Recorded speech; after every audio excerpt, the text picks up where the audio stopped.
എനിക്കത് കാണണം. അവളുടെ പെരുവിരൽ കൂട്ടിക്കെട്ടി നിലവിളക്കിന്റെ മുന്നിൽ കിടത്തുമ്പോ ആ കിഴവൻ ദാസന്റെ അലമുറയിട്ടുള്ള കരച്ചിൽ. സ്വന്തം രക്തത്തെ മറ്റുള്ളവർക്ക് വേണ്ടി നോവിക്കേണ്ടി വന്ന മനസ്സിന്റെ മുറിവ്, അതിന്റെ ആഴം, പക ഒക്കെ നിന്റെ വാക്കുകളിൽ എനിക്ക് കാണാം. ഈ മനസ്സിന് അല്പം കുളിര് പകരാൻ ശ്വാസം കിട്ടാതെ പിടയുന്ന കല്യാണിയുടെ മരണവെപ്രാളം സഹായിച്ചേക്കാം.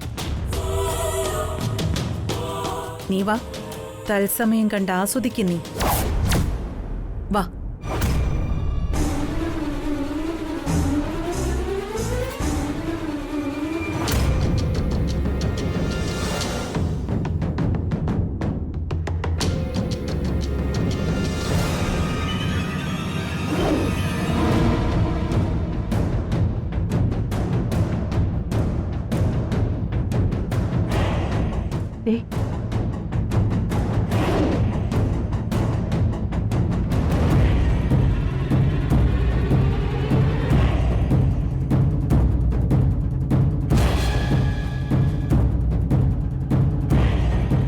എങ്ങനെയുണ്ട്? സൂപ്പർ, സമ്മതിച്ചിരിക്കുന്നു. ഒരാള് പോലും അറിയില്ല ഇങ്ങനെ ഒരെണ്ണം ഇതിനകത്തുണ്ടെന്ന്. ചത്തു തൊലയട്ടെ.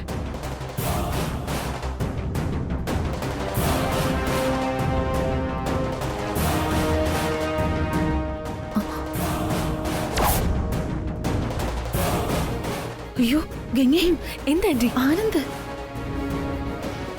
വരുന്ന. നീ വാ.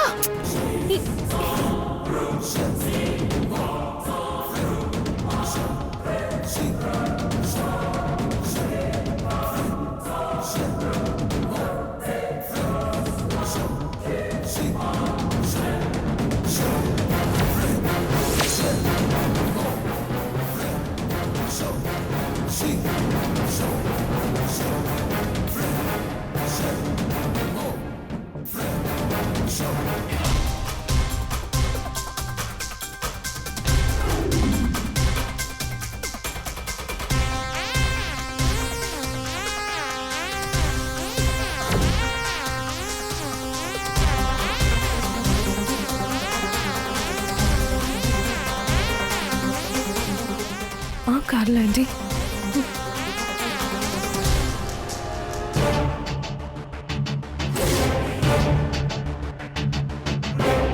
ഉറപ്പായിട്ടും കല്യാണി വീട്ടിൽ പോയിട്ടില്ല.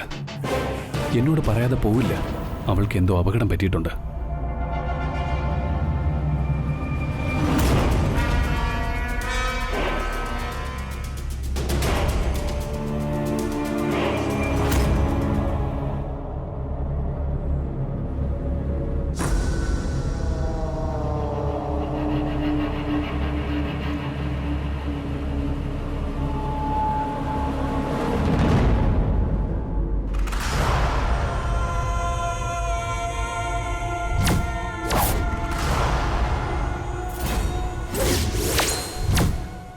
കല്യാണി, അവൻ അവളെ കണ്ടു. ചതിച്ചല്ല ആന്റി. കല്യാണി, കല്യാണി.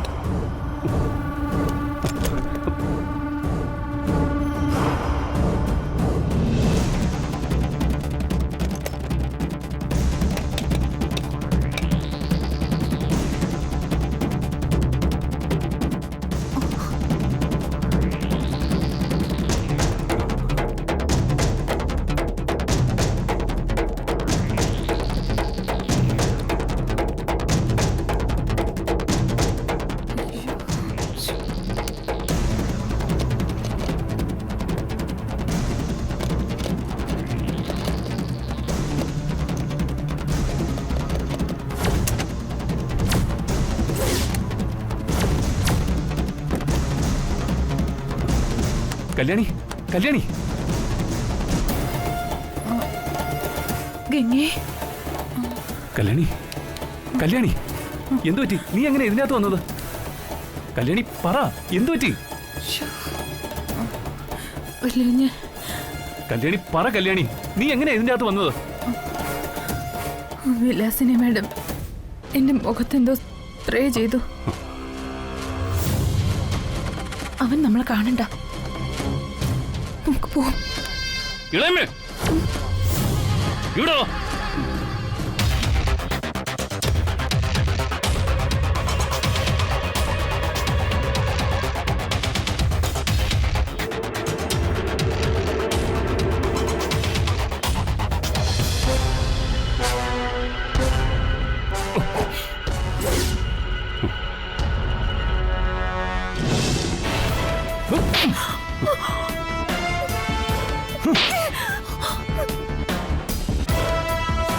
നീയൊക്കെ പെണ്ണാണോടി? പെണ്ണെന്ന് വിളിച്ച അത് പെൺവർഗത്തിന് എന്നെ അപമാനമാണ്. ഏതായാലും ഈശ്വരൻ ഇപ്പോഴും നിങ്ങളുടെ കൂടെയാ. അല്ലെങ്കിൽ ഇവൾക്ക് എന്തെങ്കിലും സംഭവിച്ചേനെ. അങ്ങനെ സംഭവിച്ചിരുന്നെങ്കിൽ രണ്ടിനെയും പച്ചയ്ക്ക് കത്തിച്ചേനെ ഞാൻ.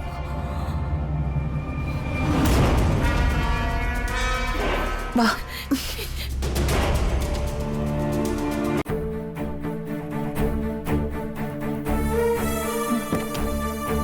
കല്യാണി എഴുന്നേക്ക. വാ വാ.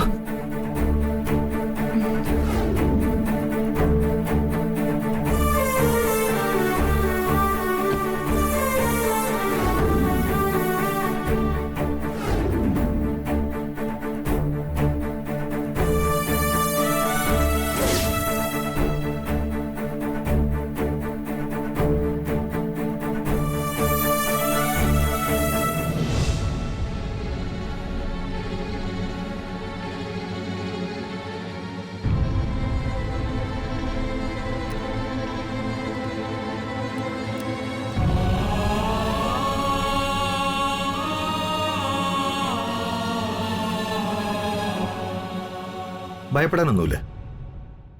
ഞാനൊരു ഇഞ്ചക്ഷൻ കൊടുക്കാം, അതുകൊണ്ട് മാറിക്കോളും. വല്ലാത്ത ക്ഷീണമുണ്ടല്ലോ ഡോക്ടർ. കുറച്ചു നേരം ശ്വാസതടസ്സം ഉണ്ടായതല്ലേ. ക്ഷീണം നാളത്തേക്ക് മാറിക്കോളും.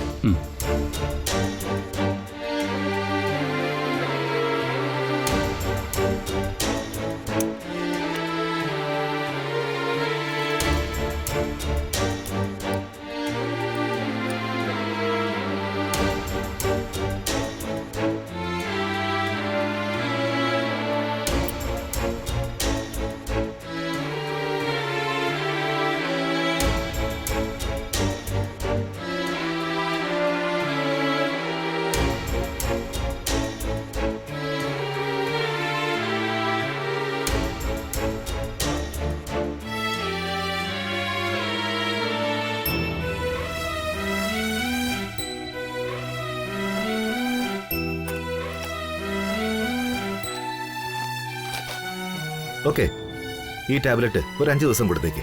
ശരി, പേടിക്കാനൊന്നുമില്ല. എന്നാ ഞാൻ ഇറങ്ങട്ടെ. ശരി ഡോക്ടർ. നന്നായി വിശ്രമിക്കുക. ആ അരവിന്ദ്, നീ ഡോക്ടറെ കൊണ്ടുവിടാം. ഡോക്ടർ ഇത് കൊടുത്തേക്ക്.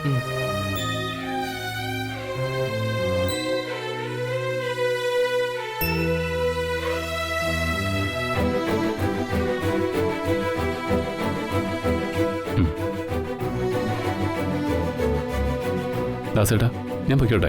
ശരി വെലുവിന്.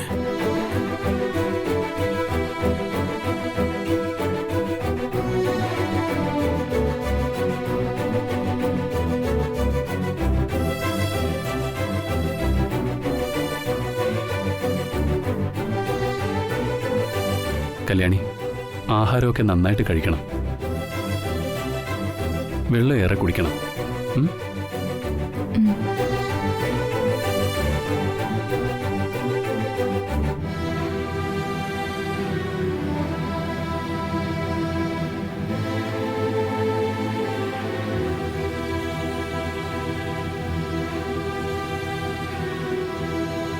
കാലിനൊട്ടും തണുപ്പടിക്കാൻ പാടില്ല.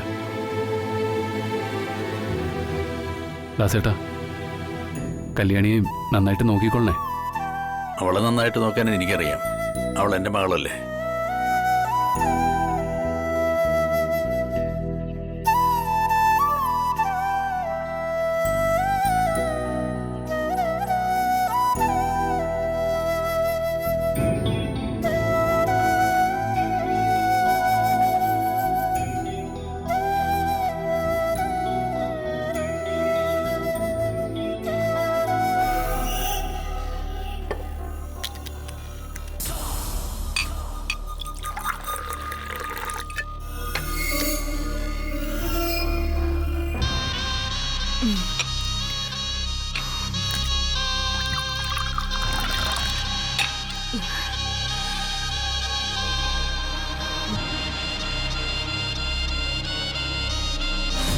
നീയൊന്നും തോൽപ്പിച്ച തോൽക്കുന്നവളല്ല ഈ പ്രിയങ്ക.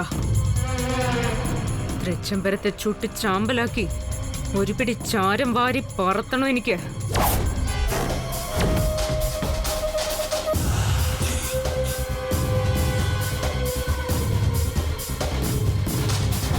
മാഡം വല്ലാതെ കലിയിളയിരിക്കാണല്ലോ.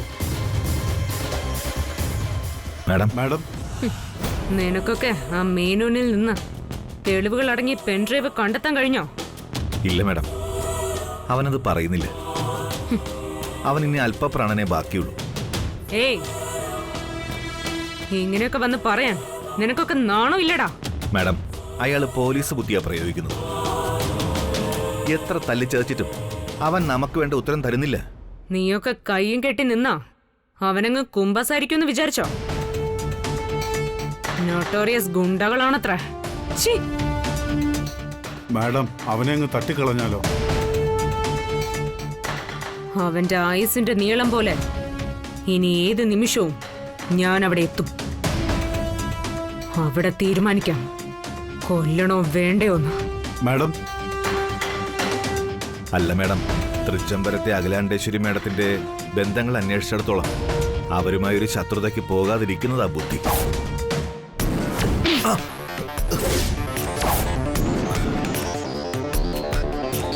നിനക്ക് ചോറ് ഇവിടെയും കൂറ് അവിടെയാണല്ലോ. എന്നോട് കാശ് വാങ്ങിച്ചിട്ട് അഖിലയ്ക്ക് വേണ്ടി വാദിക്കാൻ നടക്കുന്നോ? ഞാൻ ആരാണെന്ന് അറിയോ നിനക്ക്? വെട്ടി ജയിച്ച് മുന്നേറാൻ അറിയാവുന്ന നാഗമഠത്തെ പ്രിയങ്ക. അംഗത്തിനിറങ്ങിയ ആ പടനിലത്തിട്ട് ശത്രുവിന്റെ തല അറുത്തിട്ട് പ്രിയങ്ക തിരിച്ചു പോരൂ.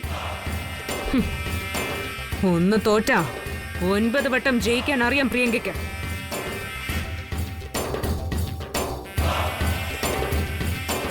ഓ എന്റെ മുന്നിൽ നിന്ന് പോയി ആ മേനോനിൽ നിന്ന് ആ പെൻഡ്രൈവ് എവിടെയാണെന്ന് ചോദിച്ചറിയാൻ നോക്ക.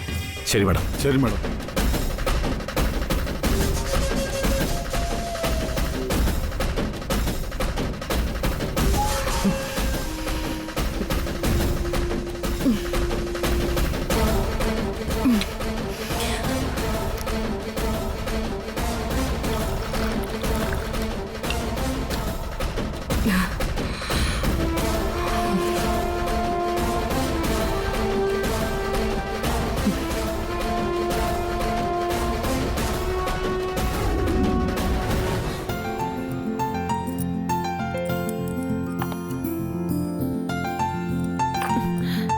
പാർട്ടി കഴിഞ്ഞ് ഇത്രയായി.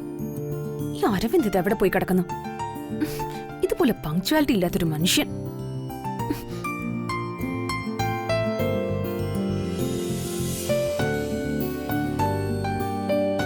ആ, അത് ശരി. ഞാൻ വിളിക്കാൻ തുടങ്ങിയപ്പോഴേ ആളിങ് എത്തിയല്ലോ. എന്താ അരവിന്ദ് ലേറ്റ് ആയത്? പാർട്ടി കഴിഞ്ഞിട്ട് നീ ഇങ്ങോട്ട് പോന്നു. അതിനുശേഷം അവിടെ നടന്നതെന്നല്ലോ നിനക്കറിയോ? എന്ത് നടന്നു? അക്രമം അല്ലാതെന്താ. ഇളയമ്മയും ഗംഗയും കൂടിയിട്ട് കല്യാണീനെ കൊല്ലാൻ നോക്കി. എന്താ അരവിന്ദ് ഈ പറയുന്നത്?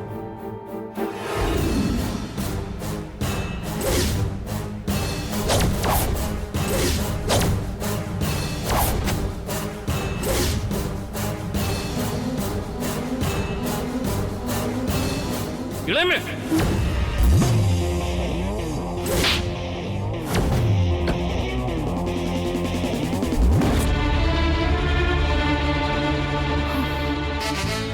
എന്റെ ഈശ്വര, എന്നിട്ട് കല്യാണി ഇപ്പൊ എവിടെയുണ്ട്?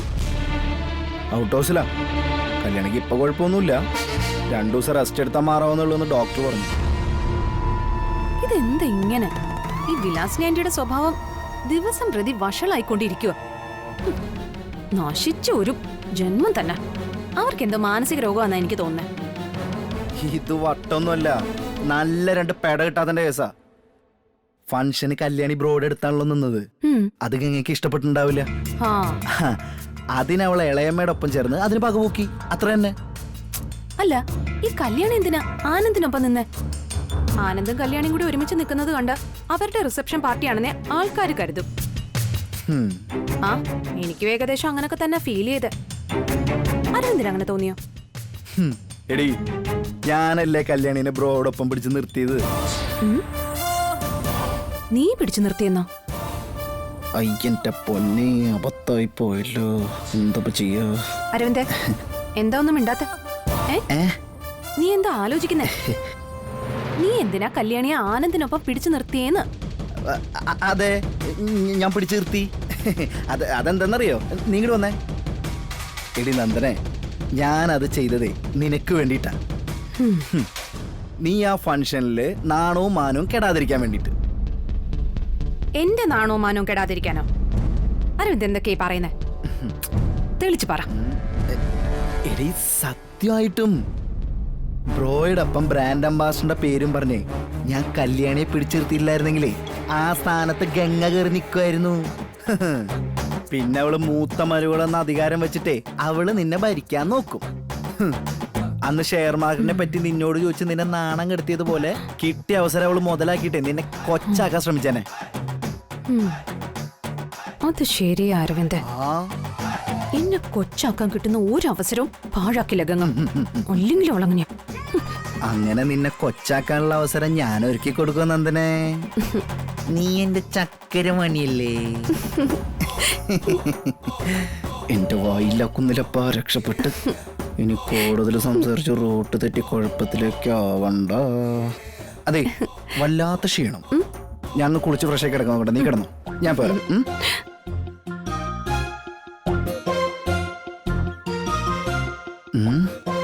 എന്റെ ദൈവമേ, ജസ്റ്റ് മിസ്.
പ്രിയങ്കേ,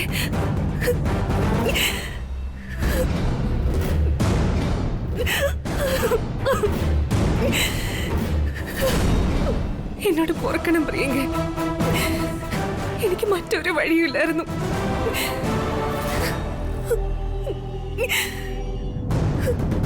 എനിക്ക് കരയണ്ട. ഞാൻ കരുതി മുറിവേറ്റ ഇരയെ എളുപ്പത്തിൽ കീഴടക്കാമെന്ന് മോഹിച്ചു വന്ന വേട്ടക്കാരനായിരിക്കുന്നു.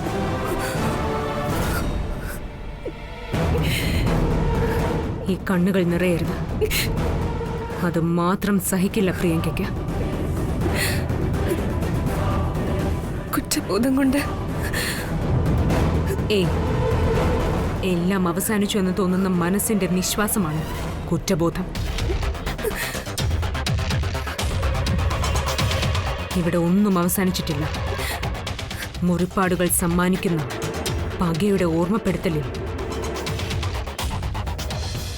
അംഗത്തിനിറങ്ങുക.